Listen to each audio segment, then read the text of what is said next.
भाजपा को वोट हम सब हरदम देव, हरदम देव चाहे जो हो। लेकिन बीजेपी तो 2022 में यहाँ से चुनाव हार गई। अरे हार गई तो अब क्या किया जाए। अब यूपी में 10 सीटों का उपचुनाव होना है। अच्छा, यहाँ का सबसे बेहतरीन माहौल जो दिखने वाला है, मानी कि सबसे संकट वाला जो माहौल है बीजेपी के लिए और सपा के लिए, वो अयोध्या की सीट मिल्कीपुर है। अच्छा, यहाँ से जो पहले के विधायक रहे थे वो थे अवधेश प्रसाद, जो अभी अयोध्या के सांसद हो गए। भाई साहब, ये जो सांसद हो गए हैं, अब सुनने में ये आ रहा है, अभी तो कंफर्म नहीं हुआ, लेकिन सुनने में ये आ रहा है कि अवधेश प्रसाद के जो बेटे हैं, अजीत प्रसाद ऐसे कुछ नाम उनका, वो खड़े होने वाले हैं। पर क्या मिल्कीपुर की जनता इस बार फिर सपा के प्रत्याशी को विधायक बनाएगी? क्योंकि बात यह है कि उनके पिताजी सांसद बन गए। अब जरूरी ये नहीं है कि उनके बेटे को भी विधायक बनाया जाए। जनता का जो देखिए जो मूड होता है वो कई दफा कई प्रकार हो जाता है। तो सबसे पहले हम देखते हैं जनता यहाँ की क्या कहती है। माहौल ठीक है, लड़ाई टांग कांटे की है,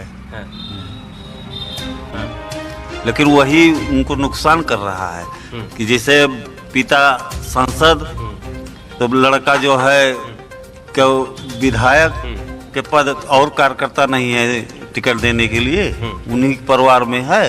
देखो, तो यहाँ पे जो पॉइंट है कि भैया ये कह रहे हैं कि और कार्यकर्ता नहीं, मतलब सही बात है कि सांसद तो आप हो ही गए। अब जरूरी ये नहीं कि विधायक भी आपको बनाया जाए, मतलब आप ही के बेटे को जिताया जाए, और कोई प्रत्याशी हो सकता है। तो सबसे जो मतलब अजीब माहौल ये है कि अगर उनके परिवार में, यानी कि प्रसाद जी के परिवार में किसी को टिकट मिलता है विधायकी का उपचुनाव वाला, तो ये बड़ा मुश्किल हो जाएगा। और यहाँ से दूसरी सबसे बड़ी बात यह है कि यहाँ से खुद योगी जी देख रहे हैं माहौल, और माहौल बनाएंगे योगी जी। अब इसी बीच में देखिए कई मुद्दे आएंगे भैया, कि ये जो झूठ बोला गया कि ये संविधान बदल दिया जाएगा, आरक्षण खत्म कर दिया जाएगा, ये सारे मुद्दे आएंगे।